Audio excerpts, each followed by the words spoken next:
Welcome to the Three Questions webcast series. I'm Wayne Baxter, Senior Executive Manager with One Capital Management. One Capital Management, we develop and implement strategies for our clients which strive to grow, protect, and ultimately distribute their wealth. And we do that by offering investment wealth management services. Thank you for taking time to check us out. And if you enjoy this episode of the Three Questions webcast series, please consider liking this video and subscribing to our YouTube channel. Now, my clients are often referred to as cross-border clients. Now, why would that be? Well, it's because they're either U.S. or Canadian residents who invest in U.S. and or Canadian dollar-denominated securities like stocks, bonds, or ETFs. Our process for advising our clients includes an in-depth discovery and diagnostic analysis of their wealth management goals and objectives. Now, the goal of the Three Questions webcast is to educate and inform you of some of the financial issues that you may encounter, and in doing so, introduce you to the experts that may be able to assist you. On this edition, we're going to discuss investing in a US-based franchise from the perspective of a Canadian looking to establish ties to the US from a business perspective or so that they can become a resident of the United States. On this episode of the webcast, we're going to ask the three questions Canadians should ask before investing in a US-based franchise business. Joining me from San Diego, California in this episode of the Three Questions webcast is Frank Caperino, aka Franchise Frank. He has been a multi-unit franchise investor for 15 plus years. Frank's services include assisting people in finding the correct franchise for their needs and finding business for people looking for immigration visas. Frank, thank you very much for joining us. It's great to see you again. Thank you for taking some time here to join the webcast. Thank you, Wayne, for the opportunity. It's always a pleasure to talk with you and talk about your clients, and other times talk with your clients. I like that. Yeah, well, I appreciate all the help you've provided, and we've collaborated on some situations here in the past, and I'm sure there'll be some coming on down the road. Now, I will say this: what we're going to cover today is really applicable. Could be applicable not just for Canadians who are moving to the U.S., but I would also suggest that it could be for folks that are residents, of the U.S. They could be either cross-border or folks who are just maybe residents of anywhere here in the United States. Well, obviously, my business originally started with just domestic clients, and then we're in the same networking group, and I've met some immigration clients, immigration attorneys, in that. And one time, 10 years ago, one of the immigration attorneys said to me, why don't you maybe help me get a business for a client, and then we can write to the State Department and hopefully get them an E-2 visa.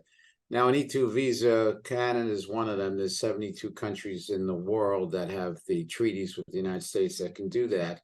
So I've done it now with 16 countries for 10 years. I work with like 10 different immigration attorneys, and it's become a major part of my business. It's a little slower.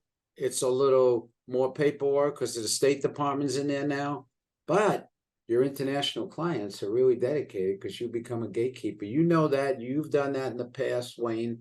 You guys are very loyal. Certainly. To the person who's trying E-2 is my road into the United States as well. Right. Wow. That's so, I can't help but think, and I wouldn't mind you maybe putting your 2 cents on this, is that, a relocation from the United States or from Canada to the United States, and I guess vice versa as well, for sure. There's not something you can do as a do-it-yourself. The amount of people that you're going to collaborate with, and you see it from your point of view as well. Establishing a franchise, you're going to need to bring in some other outside experts to help you out. Correct. Actually, I was just before this meeting, I was talking to somebody that recommended me with somebody from Nigeria. Now that's unique. I really never had that before. They're not a treaty country. They can't get an E-2. So he was working on an L1, which means you have a division of a business from overseas here. So, and we were talking with him, and it's interesting. So that would be like the 17th country I dealt with. Now, I don't know if we're going to be able to do that because my franchises don't really understand L1s that well, but they really understand E2s and EB5s, right? Which, Wayne, that's where you got to put in $1 million to $1.5 million. That's a lot of money to get an EB5, right? But and one gives you a permanent process can take a while to get that's a long-term commitment. Right. Really long-term.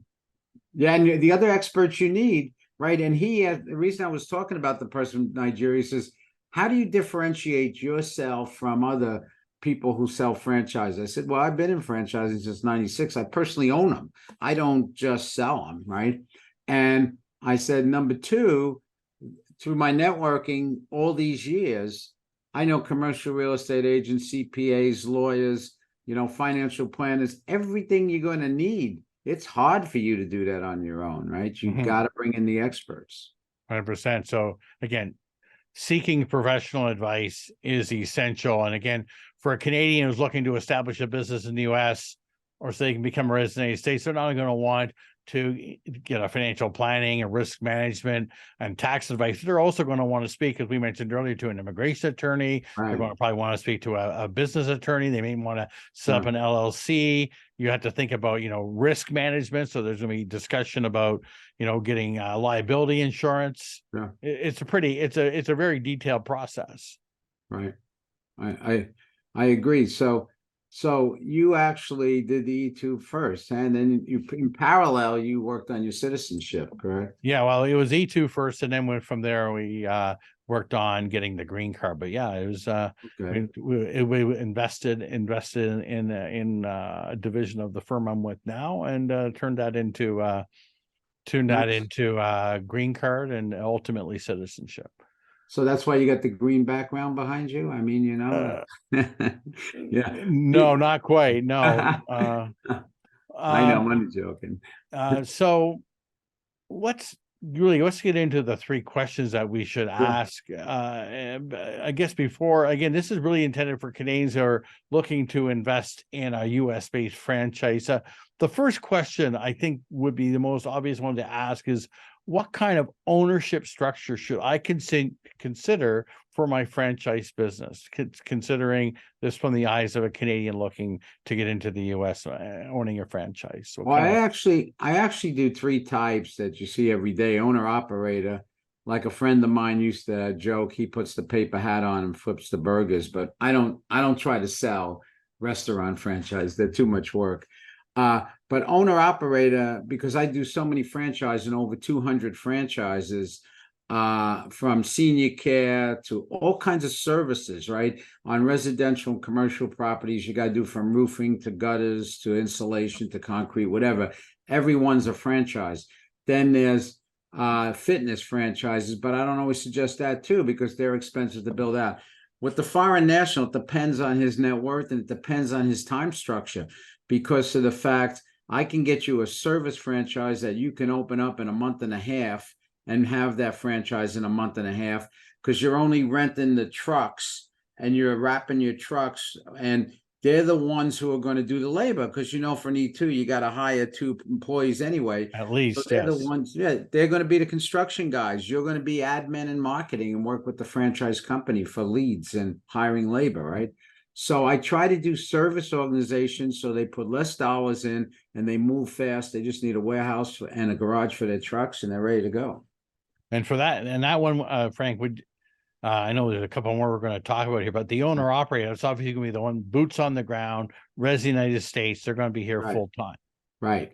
The semi-absentee is the other one where he can hire a GM, have the franchisor approve that GM as if he was almost a franchisee. He goes through the same training as the foreign national, the franchisee future owner goes through, and they accept him to run it.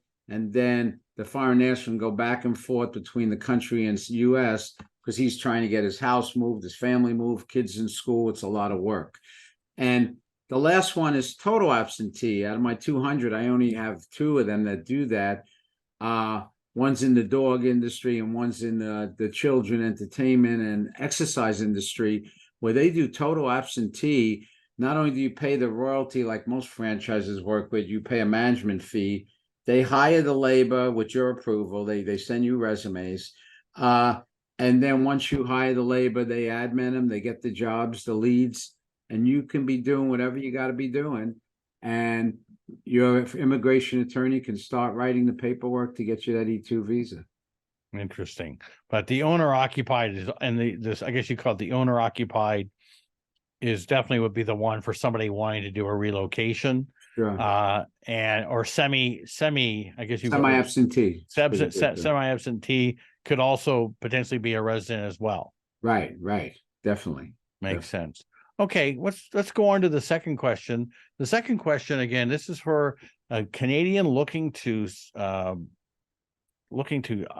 acquire a US based franchise business. So the question number 2 is, how much should I be prepared to invest in order to satisfy USCIS, which is the United States Citizenship and Immigration Services? I interview all my 10 immigration lawyers that I work with. I've actually sent stuff out and advertisement to maybe 100, but I've been working with 10 quite steadily. This list behind me is all my Turkish clients, because I have an immigration attorney in New York that is so nice that just keeps sending me immigration clients from Turkey. I put them on their own little unique list instead of being in my computer like everybody else, because it's hard to say their names. Their alphabet is kind of different, but we're really getting through it, right? And they all speak perfect English, and they all have a good net worth coming from Turkey. I've been really impressed. And the reason, what happens is, that immigration attorney says, let's do a service thing. He likes that idea because we can do that quickly. Let's invest about $100,000. Almost all the immigration attorneys I work with want $100,000. Once in a while, there's a one-off that wants $250,000 to $350,000. They want infrastructure, because what is an immigration attorney, if you think about it, besides being an attorney, passing the bar, having clients, charging hourly wages? An immigration attorney is an RFP responder. He's a proposal writer, right? So I want to interview him and make him comfortable with the amount of investment. But 90% of them will say 100 grand is the minimum. That's what we're good at. That's a good sweet spot. 100 to 150 even, but that's it. And then some of them, those few, will say maybe 250 to 350. But I also sometimes tell them that's kind of difficult because of the fact, it's going to take them time. They don't just come here and build a restaurant or a fitness studio. They got to get plan checks with the city and all that, and it's going to really delay them. So it depends on their time schedule. And I go one step further. I pick immigration attorneys that their second language, one I told you Turkish, one I have is Russian, a lot of them, a couple of Spanish. So I could maybe go the other way, even suggest the attorney, because I know the native language for that client. So it works very well.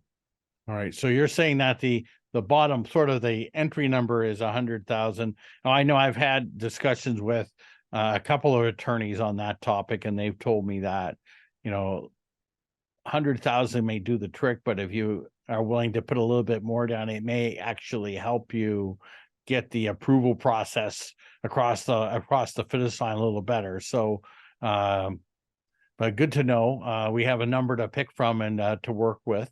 Right. Question number 3, again, for a Canadian looking to establish a franchise business in the United States. Question number 3 is, how long does the setting up process of a franchise take, again, for a Canadian looking to establish a business in the United States? And this is, I guess, we're going to focus specifically on a Canadian setup versus another country. Most franchises that I sell go 6 to 8 weeks. I mean, for them to make a decision, because I present 3 or 4 of them after I interview them through a couple meetings and find out a lot about them. In 6 to 8 weeks, they could have the business, and the immigration lawyer knows that he can't start writing a proposal till they've made the financial investment, right?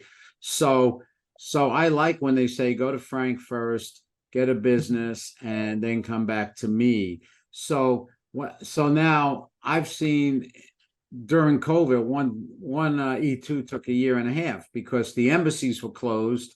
Mm-hmm. And everything they had to do to go to the embassy to get interviewed and fingerprints was closed. So, but usually I've seen it take 2 months after I give them a business. So maybe 4 months to do the whole thing, 2 for my piece, 2 for the lawyer's piece.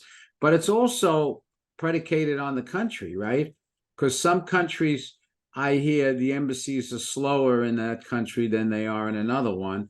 So, it's all depends on the country, the person, how much they invest, And and I how. would also think that it would have to do or something to do with which state here in the Oh, US that they're sure. going to be also they're also going to choose to move to, whether it's California or Texas or New York or Washington State or Right. does that have much of an impact? Should that be taken into consideration very much? Yeah. The nuts and bolts of franchising, it's a federal document called the FDD, the Federal Disclosure Document, that everybody's got to be disclosed on before they can even write a check. It's federal kind of consumer protection. But there's 14 registration states. California's one on the West Coast, Washington's another one on the West Coast. Then you got Illinois, you have, I'm not going to name them all, New York, Virginia, and Maryland. Say those are the toughest ones to get through, meaning get the franchise certified. So sometimes they come to me and they say they want to go to California, or they don't know. Believe it or not, I lived 36 years in California, but I try to talk them into Texas and Florida, or a non-registration state of their choice. There's 36 of them, because of the fact you're going to have less barrier to entry. All the franchises are approved. Some of them are not even approved or certified in California because they look at their net worth, how new they are, how long they've been around. So it gives them more option. Plus, the houses, we know, are half price from some of the Yeah, other states. or less, or Yeah, less. I know. So, Yeah, no kidding. Okay, so I can't imagine that someone watching this or listening to us today is going to probably, if they're looking at a franchise as an opportunity, they're not going to want to talk to you. What would be the best way? We put your contact information on this underneath you okay. here but Well, what thank you. it would be the best way for someone to reach you? Is it by email, by phone, by through your website? How, if they want to reach you, what's the most efficient way? Well, you can go to my website, easy to remember, hopefully, franchisefrank.com. There's a link to my calendar, which there's a link there to set up an appointment, and I will get that on my phone and in my calendar. Or you can call or text my cell phone, 619-887-0747. Again, All that 619-887-0747, or email address, frank@franchisefrank.com. Frank, thanks so much for taking time to join us today. Really appreciate it. Great job of providing some clarity and guidance with regards to acquiring a franchise, and look forward to having you back again. And we'll pick your brain and see if we can come up with another topic that we can come up to address the franchise world. Franchise Frank is from San Diego, California. He joined us today, and I really appreciate him joining us for the webcast. Thank you, Wayne. A pleasure. I'll see you later. Bye now. We look forward to bringing you the 3-question webcast, and I hope you find them educational and informative. Please consider liking this video and subscribing to our YouTube channel. And to receive a notification of when our latest webcast has been posted, please click on the notifications bell. Lastly, to schedule a Zoom consultation with me to discuss your wealth management needs, please click on the link in the description box below, www.onecapital.com/meetwithwayne. Thank you, and we'll see you soon.